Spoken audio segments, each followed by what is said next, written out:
must bless every believer with every spiritual blessing. In Him, we were chosen before the foundation of the world. In Him, we have redemption through His blood. In Him, we have obtained an inheritance. And in Him, we were sealed with the Holy Spirit. God desires to see every believer realize our hope and our inheritance in Christ. That God's children realize the magnitude of Christ's power and glory. This is the kind of church that we should be. A church built on biblical bedrock. Our Sunday sermon series on the book of Ephesians.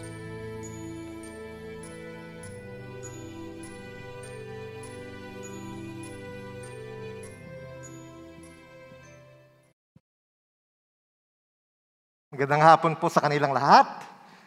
At salamat po sa inyong pagdalo dito sa ating pagsamba.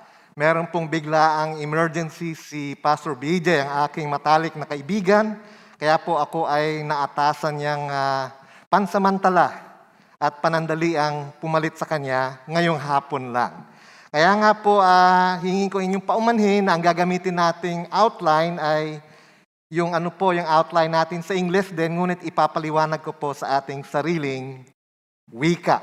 Kaya po ang ating paksa ngayong hapon ay The Blessings of Every Member and Whole Life Ministry. Sa Tagalog po, ang biyaya kapag ang bawat miyembro ay naglilingkod, hindi lamang sa simbahan, ngunit sa kabuuan ng ating buhay, sa bawat aspeto ng ating buhay. At ito po ay makikita doon sa binasa natin sa libro ng Efeso, Ephesians chapter 4, verses 14 to 16. Kaya po sa panimula ay gusto kong tanungin kayo, no?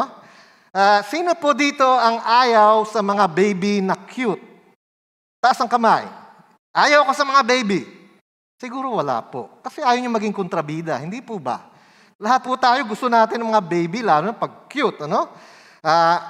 Kaninang hapon, galing po kami ng aking may bahay sa isang dedication ng baby, kambal. 2 lalaki, no? Tuwang-tuwa siyempre yung lolo. Masaya yung tatay at nanay, pero pinakatuwa sa lahat yung si lolo, no? Kasi jackpot, bonus, 2-in-1, no? Parang kape. Cute, 6 months. Ang 6-month po na baby ay mga 2 feet long, mga 2 dipa. Cute, di ba? Tapos ayun, no? Nagsasalita, kung ano-ano hindi maintindihan. Ang sarap hawakan, ang sarap pisil-pisilin. Ngunit, anong gagawin nyo kapag yung baby ay 5 taon na at ganun pa rin ang kanyang haba? Ganun pa rin. Hindi pa rin marunong magsalita. Ganun pa rin. Dumedede pa rin sa ina. Ay, kakabahan ka na, hindi po ba? Paano kung yung baby ay 20 taon na? 20 years old. Ganun pa rin kahaba. Dumidede pa rin sa nanay, ay ang laking problema po noon, ano? Ganon din po sa buhay espiritual. Ang ating Panginoong Diyos, nung niligtas niya tayo, gusto niya tayo ay lumago. Hindi po tayo baby panghabang buhay. Kasi po nakakatakot na yun, hindi yun cute, nakakatakot na yun, hindi po ba? Ganon din po ang ating buhay espiritual. At sa ating buhay espiritual, dito po sa ating passage, makikita natin na ang Diyos ay may binigay na 2 bagay. 2 bagay. 2 gagawin natin upang tayo ay lumago sa buhay espiritual. Ang una po ay tinatawag nating every member ministry. Ano yan sa Tagalog? Ito ay ang katotohanan na ang Diyos ginawa niya ang simbahan, nilikha niya ang simbahan upang ang bawat miyembro ay maglingkod. Hindi po pwede na ang simbahan po ay meron tinatawag sila na outsourcing. Alam ko po, uso ngayon na outsourcing. Pero hindi uso kay Diyos, sa Diyos yun, kay God. Ano? Hindi po pwede na yung mga pastor at misyonero ay sila lahat gagawa. Every member ministry, ibig sabihin po niyan, lahat ay tinawag upang maglingkod. Sabi po sa Ephesians 4:7-10, itinuro doon, nung nakalipas na si Pastor BJ po ang nagbigay ng mensahe, na binigyan ng Diyos ang bawat Kristiyano ng kakayahan, gifts. at pagkakataon, opportunities. Lahat po tayo meron yan. Wala pong isang Kristiyano na tunay na ligtas na walang kakayahan upang maglingkod. Ano ba yung kakayahan, Pastor? Dito po sa ating passage, sa ating Biblia, sa Ephesians, hindi sinabi kung ano yung kakayahan. Walang binigyan na definition. At dahil po dyan, para sa akin, at common sense lang, gifts or kakayahan ay kahit anong ibinigay ng Diyos sa iyo na pwede mong gamitin para sa Kanya. Halimbawa po noon, bago po mag-lockdown, may nagtanong sa akin, Pastor, tanging kaya ko lang mag-badminton. Medyo okay ako doon. Sa tingin mo magagamit ko yun? Sabi ko, sige, yayain mo yung mga kamag-anak mo, kapitbahay mo. Tapos habang kayo ay naghihingalo sa badminton, sabihin niyo, gusto niyo bang ipanalangin ko kayo? Sabi niya, oo nga, no, pwede ko gawin yon. Badminton lang yon. May gift siya eh. Ginagamit niya ngayon sa Panginoon yon. Yun po ang ibig sabihin ng every member ministry. Bawat Kristiyano ay tinawag upang maglingkod at wag na natin hanapin at hanapin pa, gamitin na natin. Kasi malamang alam ninyo kung ano yung mga binigay na kakayahan ng Panginoon sa inyo. Ano naman po ang pangalawa? Pangalawang daan na binigay ng Diyos sa atin para tayo lumago sa ating buhay espiritual. Ito po ay whole life ministry. Ano ang ibig sabihin ng whole life ministry? Ito po ay ang paggamit ng bawat aspeto ng ating buhay para sa paglingkod sa Diyos. Ang ibig sabihin po niyan, nung sinulat kasi po ito ni Apostol Pablo, ang Ephesians, ito po ay pati ako nagulat ng naintindihan ko. Wala pa po tayong tinatawag na weekend ministry noon. Naintindihan niyo po ba? Ngayon po kasi, ang inyong simbahan, GCF, maraming weekend ministry. Merong choir, may Sunday school, may children ministry, may youth ministry. Alam niyo po ba noon, walang ganon? Ang tanging ministry sa linggo ay si pastor. Baka si pastor na rin, parang si Pastor BJ, siya na rin nagsosong lead. Siya na rin magbabasa. Pagkatapos noon, sige, umuwi na kayo at magministeryo kayo. Anong ibig sabihin? Nung si Paul, ito po ay kanyang tinatalakay, ang ministeryo noon ay ang buhay mo mula Lunes hanggang Sabado. Nasusundan niyo po ako? Yun po ang sinasabi ni Apostol Pablo na ministry. To equip the saints to do the work of ministry na nakalagay po sa Ephesians 4:12 ay mula Lunes hanggang Sabado, ang tunay na Kristiyano ay naglilingkod. Saan? Sa bahay, sa trabaho, sa eskwela kung siya nag-aaral pa, sa kanyang komunidad, sa kanyang mga kapitbahay, sa kanyang kamag-anak. Whole life ministry. Wala na pong paghihiwalay na pastor ka, ikaw lang pwede gumawa. Walang ganon. Lahat tayo magministeryo. Yun ang whole life ministry. At kapag bawat miyembro ay nagmiministeryo at naglilingkod, lumalago po tayong sa espiritual. Kaya nga po, minsan may mga kilala tayo. Ang tagal-tagal ng Kristiyano. Ang sama pa rin ng ugali. Masungit pa rin. Parating nakamangot. Bakit ganon? Alam niyo, isang posibilidad, hindi naglilingkod. Puro input. Yan, kain ng salita ng Diyos. Sige, pastor, preach ka pa! Sige. Pero Monday to Saturday, walang paglilingkod. Kasi naman dapat sa loob ng simbahan, mali yun. Hindi lamang po sa loob ng simbahan ang pagmiministeryo. Dahil nung isinulat nga ito ni Apostol Pablo, walang paglilingkod sa loob ng simbahan. Ang paglilingkod mula noon hanggang ngayon ay Lunes hanggang Sabado, ang buhay natin kasama ng ibang tao. Kaya nga po, bago natin talakayin, gusto ko lamang po iwan sa inyo ito, no? Anong ibig sabihin ng buong mensahe ngayong hapon? Ang simbahan ay lumalago sa pagmamahal at pagkahawig kay Jesus kung ang bawat miyembro ay maglilingkod. Ang simbahan ay lumalago sa pagmamahal at sa pagkahawig kay Jesus kung ang bawat miyembro ay maglilingkod. Manalangin po muna tayo. Manaming Diyos, naway pagpalain yung aming pag-aaral ng inyong salita. Nawa, Panginoon, makita namin na hindi niyo po hangarin na punuin ang aming utak ng impormasyon ngayong hapon. Ang kagustuhan po ninyo, Panginoon, ay kung anuman ang aming katotohanang matutunan, gamitin po namin sa aming buhay ito. Na magbago kami sa mabuting paraan. upang makita ninyo na habang kami ay lumalakad kasabay sa inyo, Panginoon, makikita mo maging mas hawig kami kay Jesus, na yan ang inyong tunay na kagustuhan para sa amin. At naway sama-sama kami, Panginoon, isang pamilyang espiritual na magtulungan.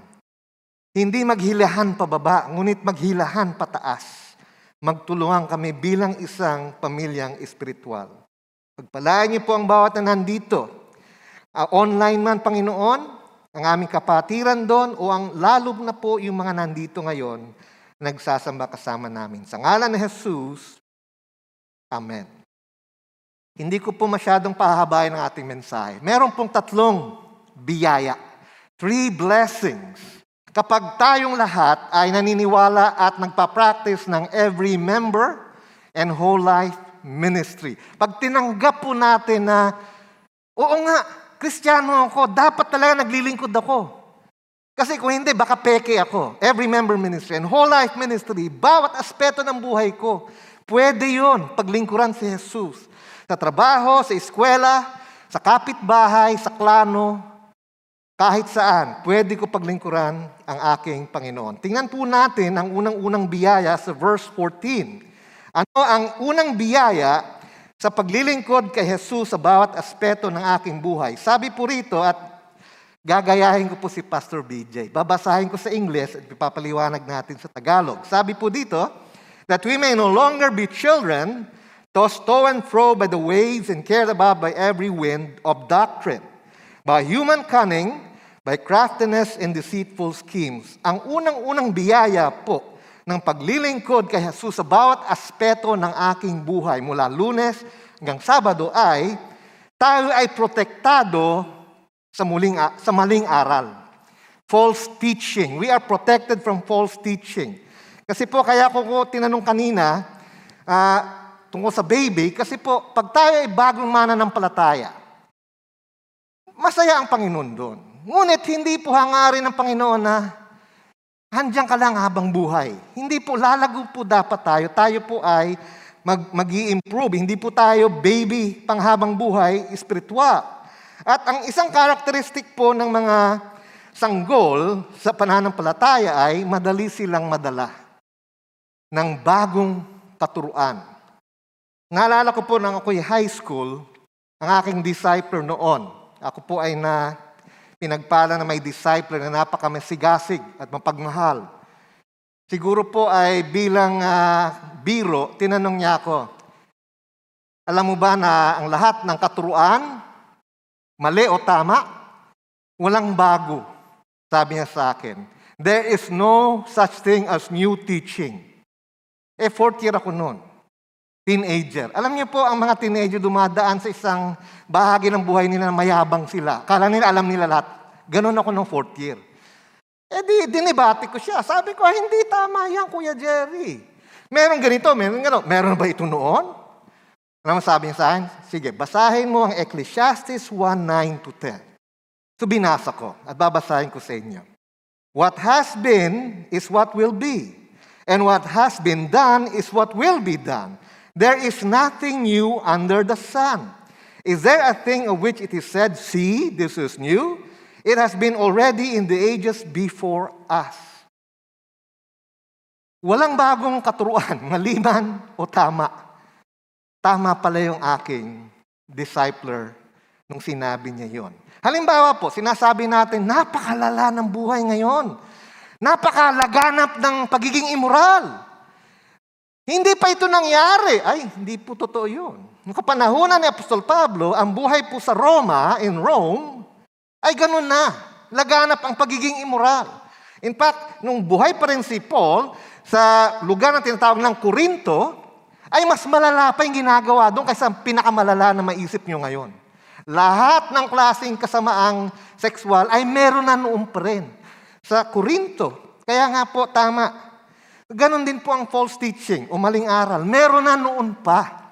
Kaya nga, kasi minsan, ang mga sanggol pong espiritual, bakit kaya hindi ito tinuturo sa simbahan namin? Nabasa ko sa libro, nakita ko sa YouTube, merong vlog, at sikat na sikat. Bakit gano'n yung simbahan namin? Nahuhuli? Bakit hindi binanggit ni Pastor BJ?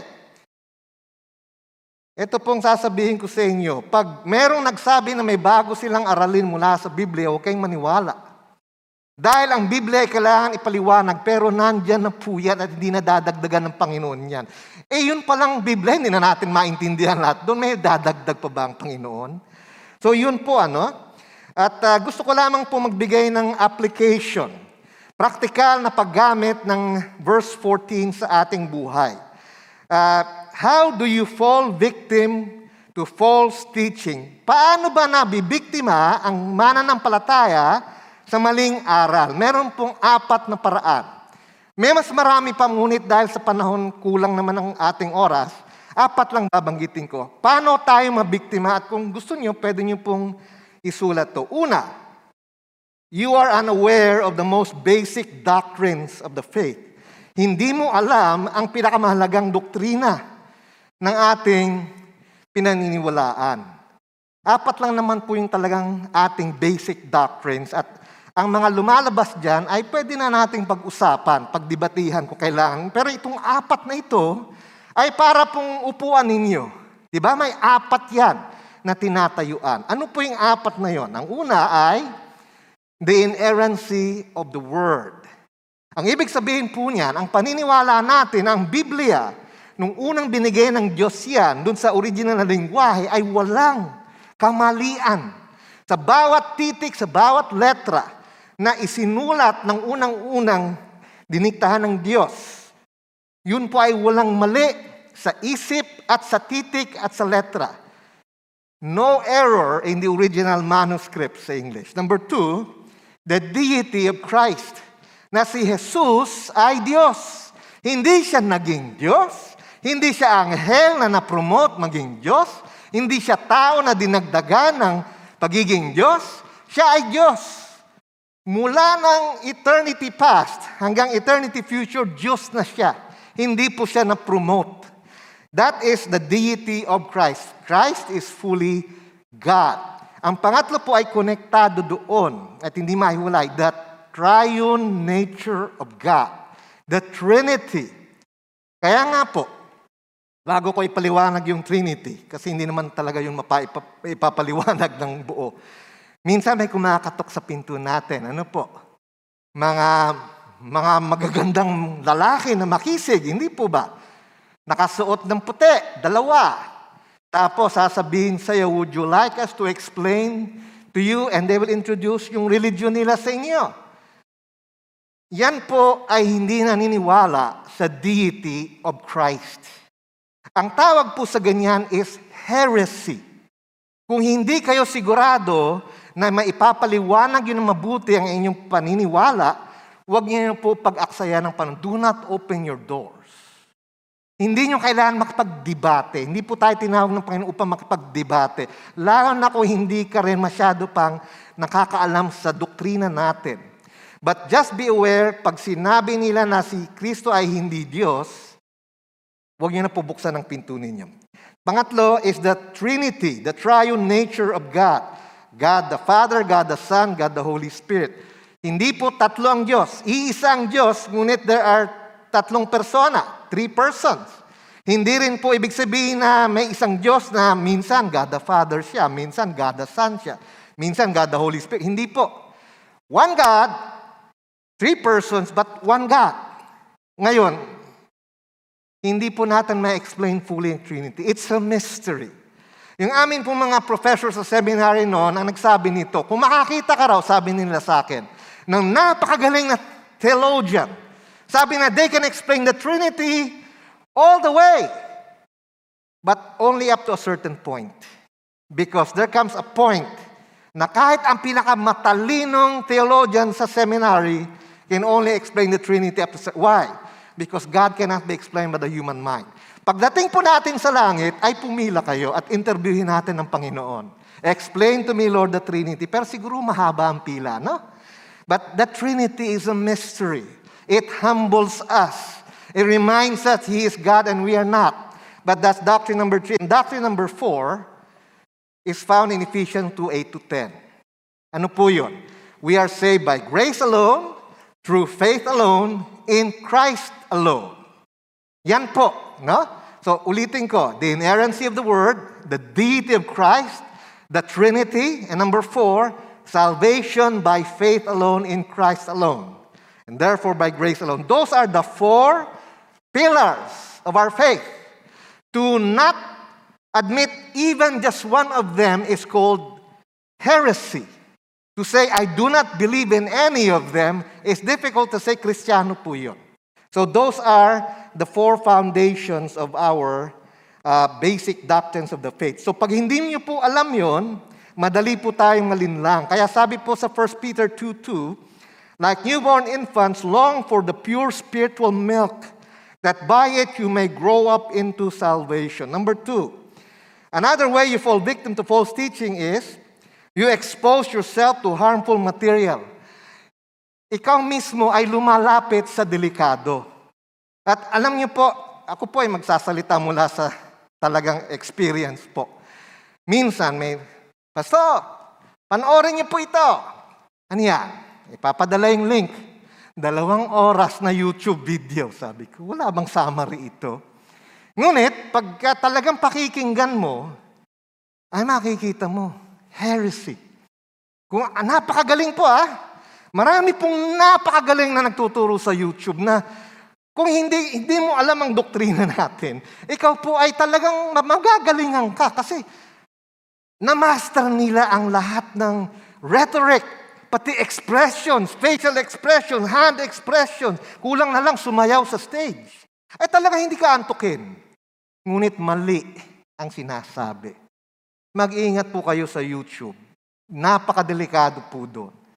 Karamihan po nang nandun, konting-konti lang po ang tama ang sinasabi. Kung gusto niyo po, tanungin niyo kami mga pastor at we can give you a list of yung pinakikinggan ko mismo, pwede ko po i-share sa inyo, pero kukunti lang po sila.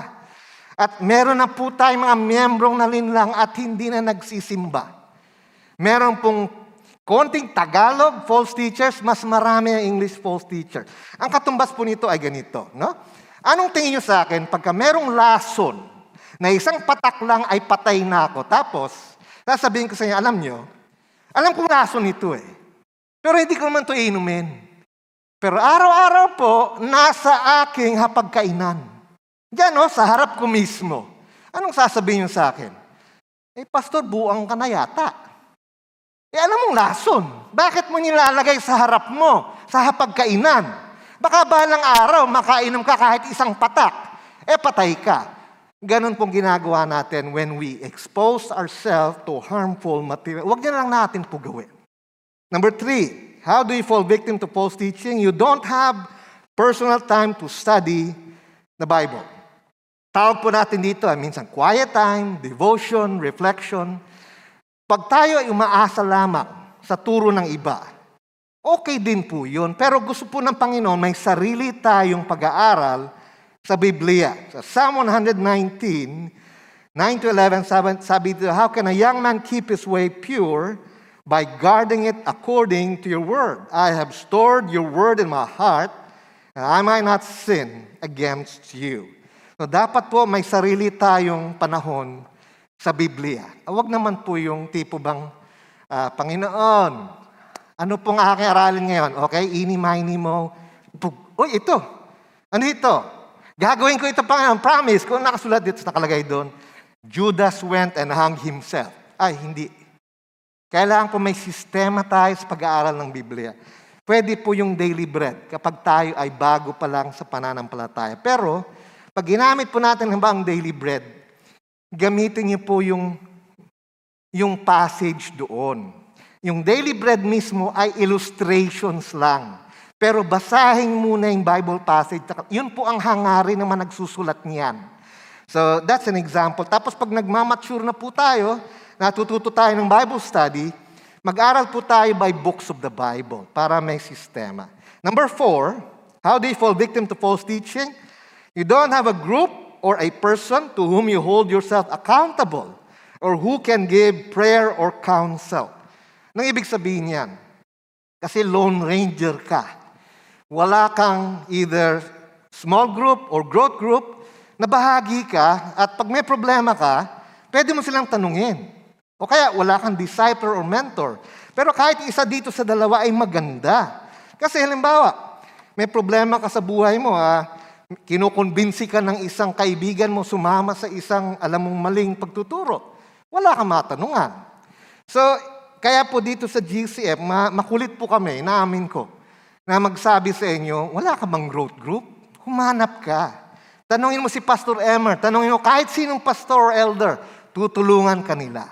Because it helps to have a group or a person to whom you hold yourself accountable. Kaya nga po, the first blessing is you're protected from false teaching, protektado ka sa maling aral dahil po yung maturity na dumadating habang tinuturuan po kayo ng inyong mga shepherd teachers at habang kayo naglilingkod ay nagbibigay ng discernment. Kaya kayo maproprotectionan sa false teaching and false teachers. Pangalawang blessing po, you grow more like Christ through love and truth. Sa Tagalog po, magiging mas hawig mo si Jesus habang ikaw ay lumalago sa bagay na espiritual. Sabi po sa verse 15, rather, speaking truth and love, we are to grow up in every way into Him who is the head, into Christ. Sa pamamagitan ng pagsalita ng katotohanan na may pagmamahal, tayo ay magiging kahawig ni Jesus. Ang ibig sabihin po nito ay hindi po ito limitado sa pagsalita. Kasi po, ang ESV po ay translate ito as alam niyo naman po mula sa Griego. Ngunit sa literal pong translation, yung speaking the truth in love ay truthing in love. Kaya nga po isang Bible scholar sabi niya, maybe a better way daw para i-translate ito ay living the truth in love. Mas gusto ko nga po yun. Hindi lang speaking. It means all of life. My life, buhay mo ay merong pagmamahal at katotohanan. So, itong dalawang ito ay lagi pong magkasama sa Biblia, katotohanan at pagmamahal. Paano po sila magkasama at paano silang dalawa nagre-relate sa isa't isa? Unang-una po, the goal of Bible truth is love. Anong ibig sabihin yan? Ang katuruan po ng Biblia ay hindi para mapunong utak natin. Nung bata po ako, akala ko ganun. Pag marami akong alam sa Biblia, lamang na ako sa iba. Hindi pala yun. Sabi po sa 1 Timothy 1:5, the aim of our charge or instruction is love from a pure heart and a good conscience and a sincere faith. Sabi ni Paul kay Timothy, yung kanyang disciple, alam mo Timothy, lahat ng itinuro ko sa iyo ay para ikaw ay matutong magmahal. Ang layo po sa dati kong alam. Akala ko kaya natin kailangan ng Biblia para puno utak natin. Hindi. Para gawin natin sa buhay natin ang sinasabi ng Biblia at pag ginawa po natin yun at sinunod, magiging mapagmahal tayo sa iba. The goal, sabi ni Paul, of our instruction is love. Kaya ang ating pong pag-aaral ng Biblia ay dapat po maging mas mapagmahal tayo. Kaya nga po minsan, talaga namang nakakahiya din na minsan may mga kilala tayo na alam natin, ang dami nilang alam sa Biblia. No? Pero masungit. Di ba? Parang wala nang alam yung ibang tao. Alam niyo po, kinalulungkot ko sa gano'n, pagka nakilala yan ng hindi mananampalataya, hindi na yung pupunta sa simbahan. Kasi sabihin na, ayok simbahan niya. Bakit? Kilala ko yan eh. Ang daming alam sa Biblia. Pero ang taray-taray. O suplado. Tingnan niyo pong sinabi ni Paul, the goal of our instruction is love. Kapag marami tayong alam sa Biblia, dapat magbago tayo. At dapat hindi puno yung utak ng informasyon, ngunit puno ang puso ng pagmamahal. Yun po ang gusto natin mangyari. We study Bible truth to become like Christ. And we speak biblical truth to bless others. Pangalawa, love rejoices in the truth. Ang pagmamahal ay natutuwa, nagagalak sa katotohanan. Hindi sila pinaghihiwalay. Kasi po, merong mga tao na akala nila pwedeng magmahal. Kaya huwag na tayo mag-usap tungkol sa tama. sa doktrina lalo na. Ito naman po ay kabaliktaran ng isa. No? The other extreme is, huwag na tayo mag-usap sa doktrina. Pasok ka sa simbahan namin kahit di ka naniniwala sa sinasabi namin. Magsama lang tayo, enjoy. Mali rin po yun. Kasi sabi nga po sa 1 Corinthians 13:6, love does not rejoice at wrongdoing, but rejoices with the truth. So ang love po ay hindi alibay para sabihin hindi importante ang doktrina. No? Dapat po hindi sila pinaghihiwalay. Tamang doktrina, tamang katuruan, at pagmamahal. Dapat magkasama. At pag ang buhay natin ay merong itong dalawa at merong pagmamahal at tamang katuruan ng Biblia, yun po ang magbibigay sa atin ng paglagong espiritual. Anong mangyayari sa atin? Kapag nag-aaral tayo ng Biblia, ginagamit natin sa buhay natin, at nagmamahal tayo sa iba, lalago po tayo sa buhay espiritual. Hindi na po tayo spiritual baby. We are growing because of love and truth. Hindi po ba gusto natin lahat yun? Gusto mo ba 10 years from now, sasabihin siya ng best friend mo o ng misis mo, alam mo, ikaw pa rin yung noong 10 years ago na, ikaw pa rin. Walang improvement. Di ba masakit yun? Kasi dapat ang Kristiyano po ay lumalago at nagiging mas kahawig ni Kristo sa pamamagitan ng pagmamahal at tamang katuruan. Ikatlong biyaya, at ito na po ang huli, bukod po sa protektado tayo sa maling aral o maling turo, bukod po sa tayo ay nagiging mas kahawig ni Kristo, ikatlong biyaya po ay ang simbahan natin ay lumalago sa pagmamahal. Sa verse 16 po sabi dito, from Him, that's Christ, the whole body, yung church po, joined and held together by every joint with which it is equipped, when each part is working properly, makes the body grow so that it builds itself up in love. Aaminin ko po sa inyo ito. No? Ito pong ESV, pagka-translate niya ay hindi masyadong malinaw. Kasi po ang ESV is very literal. Masyado po siyang dikit mula sa Griego na hango doon kaya at nilipat sa English. Kaya po natin pinili, ang pastor at elder natin decided, gusto natin ng ESV. Ang problema lang po, dahil masyadong literal minsan, mahirap po maintindihan, lalo na for people like us na second language po ang English. So, ibabahagi ko, hati-hatiin po natin para maintindihan. Ano pong sinasabi nito? Sabi po muna, from Christ. Ibig sabihin, mula kay Jesus, ang simbahan, kapag bawat miyembro ay nagtatrabaho, naglilingkod ng ministeryo, ang buong simbahan ay lumalago sa pagmamahal. Meron ditong hindi mahirap po maintindihan. Sabi, joined and held together by every joint with which it is equipped. Anong ibig sabihin ito, Pastor? Good question. Kailangan pupuntahan natin yung Ephesians 4:12 para maintindihan. Ano pong sinabi sa Ephesians 4:11-12? He gave shepherd teachers to equip believers for the work of ministry. Yun pong ibig sabihin yan. Joined and held together by every joint through which it is equipped. Ibig sabihin, ang mga pastor, sila po ang nag-i-equip ng membro. Hindi para ang pastor lang gagawa ng paglilingkod. Ngunit para ang mga membro ay maglingkod mula Lunes hanggang Sabado, tapos kapag bawat membro ay naglilingkod at nagmiministeryo sa kanilang buhay, ang buong simbahan ay lalago sa pagmamahal. Nasundan niyo po? Ibig sabihin yan, the church is growing because of love. Habang nagmamahal tayo, Monday to Saturday, as ang simbahan ay lalago. Pangalawa, the church is growing in love for God and each other. Tayo mismo rin po ay nagmamahalan sa isa't isa. Sa madaling salita, ang pagmamahal po ang paraan, ang pagmamahal din po ang hangarin. It is the means, it is the goal. Ganito po yun. Halimbawa lang po, ang GCF ay gawin nating isang tao.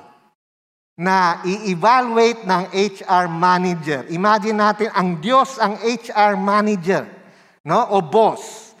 Ang evaluation po ng Diyos sa kanyang empleyado o ay using love for evaluation.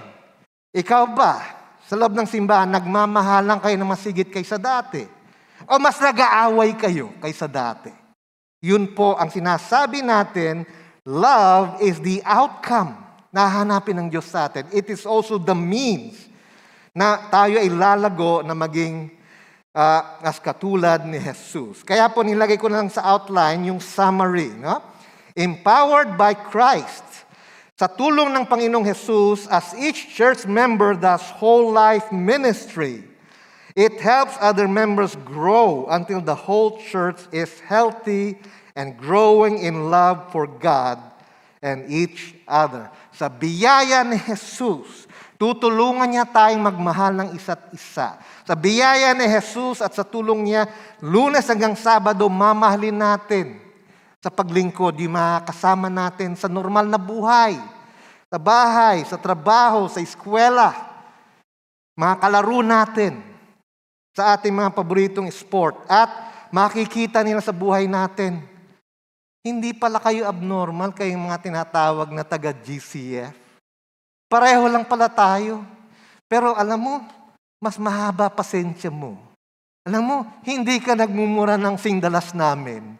Alam mo, hindi kasing sa chismis ang tenga mo. Meron kang pagkakaiba pero maganda. Pag nakita po yun mga kasama natin mula Lunes hanggang Sabado, pag binukan nyo na po ang inyong bibig upang sabihin, gusto nyo bang ipag-pray kita? Kasi balita ko, plano kang hiwalayan ng misis mo. Bro. So, pwede ba ipag-pray kita? Oo nga. Alam ko, ikaw malapit sa Diyos. Pag-pray mo nga ako, nabigyan ako ng pagkakataon ni Mrs. Makikita po nilang pagkakaiba natin. At darating ang Panginoon, sasabihin mo na, gusto mo bang makilala si Jesus ng mas malapit, ng mas taimtim? Tapos buksan na po natin ating Biblia. Yan po ang tinutukoy ni Apostol Pablo dito sa Biblia. Na whole life ministry ang tawag natin. Ang paglilingkod mula Lunes hanggang Sabado sa ating bawat aspeto ng buhay. Kaya po, paborito ko pong phrase ito, parati ko pong inuulit-ulit ito sa English. It's a setup. Ang Panginoon po ay sinet up tayo. Ngunit, hindi set up na pangit. Set up na mabuti. God sets you up to find joy using your gifts to bless others. Kapag meron kang gifts, tapos ginamit mo ito Lunes hanggang Sabado upang maging blessing sa iba, makikita mo ang fulfillment sa buhay mo. Pastor, engineer ako. Paano ako maging blessing sa iba Lunes hanggang Sabado? Civil engineer ka kamo. E di siguraduhin mo yung ginagawa mo na yung materyales ng building na yan ay hindi tinipid at hindi dinaya para malinis ang konsyensya mo at dapat alam yan ng kontraktor mo. Ganun po ba, Pastor? Ganun yon. Architect ka mo. Siguraduhin mo na yung mga taong gumagawa ng design mo at ang pag-implement ng design mo ay talagang tama at walang pandaraya. At pag nakita yan ng mga katrabaho mo, malay mo, sabihin na, bakit iba ka? Pagkakataon mo nang magministeryo ng mas higit pa. Abogado ka kamo. E di sabihin mo sa mga katapat mo sa korte na kahit anong mangyari, hindi ka tatanggap ng kaso na alam mong mali mula umpisa. Hindi ka tatanggap ng lagay. Nakukuha niyo pong sinasabi ko, kahit ano pong binigay ng Diyos sa atin, pwede nating magamit na maging biyaya sa iba. Kaya sa English po, a Christian who won't serve always loses more than he thinks he gains. Ang ayaw maglingkod sa Panginoon na Kristiyano, siya ang laging talo. Minsan po, hindi po ako magbabanggit ng pangalan. May magsasabi, Pastor, bumalik na po ako sa simbahan at sa Panginoon. Tapos sasabi, nga, medyo nahalata ako eh. Mga ilang buwan na kita hindi nakita. Nga, Pastor eh. Kasi ganito, ganyan. Akala ko pwede ko asikasuhin ng negosyo. Lumago nga, pastor. O sige, okay, mabuti. Bakit mukha kaya tang napabalik? Kala ko ba lumago? Oo, may kaso ako ngayon, pastor eh. Kinasuhan ako ng partner ko. Nawala ako sa simbahan. Parang tinawag ko ng Diyos pabalik kasi naging sakim ako sa pera. Akala kasi ng mananampalataya minsan, mabait naman ng Diyos eh. Patatawarin niya naman ako. Hindi lang mabait ang Diyos, mapagmahal ng Diyos. At dahil siya ay isang amang mapagmahal, marunong din siya po tumawag pabalik ng kanyang mga naliligaw na anak. Anak, halika dito, balik ka. Akala mo yung ginagawa mo tama. Bibigyan kita ng konting paalaala na bawat patak ng dugo sa katawan mo, bawat hininga mo, bawat piso sa bangko, galing sa Diyos. At pag yan ay ginalaw ko na, maalala mo na tumalikod ka at akala mo, ikaw ay hindi matatalo. Mga kapatid, ang Kristiyanong hindi maglilingkod dahil akala niya mabait ang Diyos, siya ang laging talo. Magtatapos na po tayo. No? Ulitin ko po yung sinabi natin, ang simbahan ay lumalago sa pagmahal at pagkahuwig kay Jesus kung ang bawat miyembro ay maglilingkod. Every member, ministry, whole life ministry. Alam niyo po, isang madalas ibintang sa simbahan. Parating binabato ito sa simbahan. Parating mong maririnig iba't ibang kasabi ay ganito. Ang simbahan ay walang silbi sa bayan. Kasi tingnan mo, ilan ang simbahan sa Metro Manila? Tingnan mo ang buhay ng mga taga Metro Manila. Parati pong binabato yun sa simbahan. Tapos sa hindi, parati po tayong nababanggit. 3 CF po kasi tayo na malalaki. Tingnan mo, meron diyang CF doon, CF dito sa Ortigas. Bakit ganun pa rin ang Metro Manila? Sa akin po, mali po ang tinitingnan nila. Huwag tingnan ang simbahan. Ano po ang tinuturo ng Biblia? Ang pagbabago ng isang bayan, ng isang syudad, ay hindi konektado sa kabuuan ng simbahan. Konektado ito sa bawat miyembro ng simbahan. Nasusundan niyo po ba sinasabi ko? Ang gusto po ng Diyos ay tayo, pagkatapos ng araw nito, pag-umpisa ng Lunes, kahit mamayang gabi na pwede na. Mula Lunes hanggang Sabado, ay ipakikita natin bilang mga individual na ako ay kakaibang doktor, ako ay kakaibang teacher, ako ay kakaibang estudyante, ako ay kakaibang asawa dahil ang Diyos ay nasa puso ko, si Jesus ay nananahan sa buhay ko. Pag ganun po ang bawat membro ng bawat simbahan, hindi lamang po ang malalaking CF. Lahat ng simbahan, kahit maliliit, kung pare-pareho mag-isip, magbabago po ang Metro Manila, magbabago po ang Pilipinas. Mali pong tinitingnan natin. Akala natin, yung simbahan, yung kabuuan niya na magbago. Hindi po. Hindi kaya ng simbahan. Bawat miyembro na merong kagustuhan ipakita ang katotohanan ni Jesus sa buhay nila, Lunes hanggang Sabado, yan po ang magbabago ng Metro Manila, ng bayang Pilipinas. Kaya nga po, dapat yun po ang ating isipin. Ito po ang hamon ko sa inyong lahat sa aking pagtatapos. Mula sa araw na ito, hamunin natin ang sarili natin na tayo maging kakaibang Kristiyano. Hindi na po tayo nagtatago o nahihiya. Ngunit ang ating hangarin ay maglingkod, magministeryo mula Lunes hanggang Sabado. Magpakita lang ng pagmamahal, magpakita ng kakaiba na mabuti, hindi kakaiba na masama. Yung dating suplado ay hindi na ganun kasuplado. Yung dating matara ay hindi na. Yung dating masungit ay hindi na. Ipakita natin may pagkakaiba tayo. Ano kaya mangyayari sa Metro Manila? Kung kahit dito lang sa ating simbahan, ganyan tayo mag-isip. Meron pong magbabago. Tayo po'y magtiwala sa Diyos, merong magbabago. Ang Diyos ba talaga ay katulad ng kanyang naakusahan siya sa Matthew 25:24, isang tao na walang katarungan? Yung pong ibinato sa kanyang pagbintang dun sa Matthew 25:24. Yung binigyan niya ng isang talento at inilibing. Sabi sa kanya, You are a hard man, reaping where you did not sow, gathering where you scattered no seed. Kaya sabi niya, kaya itinago ko yung binigay mo sa akin. Naalala niyo po sinabi ng Diyos sa kanya? Kasi po, ang talagang doon, yung master, si God yun. Sabi sa kanya, cast this wicked servant away into outer darkness. Wala siyang relasyon sa Diyos. Ang kaparusahan niya ay walang hanggang kaparusahan kasama ang mga demonyo. Hindi po ganun ang tunay na mananampalataya. Para sa tunay na mananampalataya, ito po ang Diyos. Psalm 103:13. As a father shows compassion to his children, so the Lord shows compassion to those who fear Him. Ang trato ng Diyos sa tunay na mananampalataya ay isang ama na perpekto ang pagmamahal. Ang Diyos ay hindi isang boss na nakatutok sa iyo. Pumalpak ka na naman. Ikaw, bumagsak ka na naman. Ikaw, sinisingil ka. Hindi po ganun. Isa siyang ama na pagmamahal lamang nararamdaman sa atin.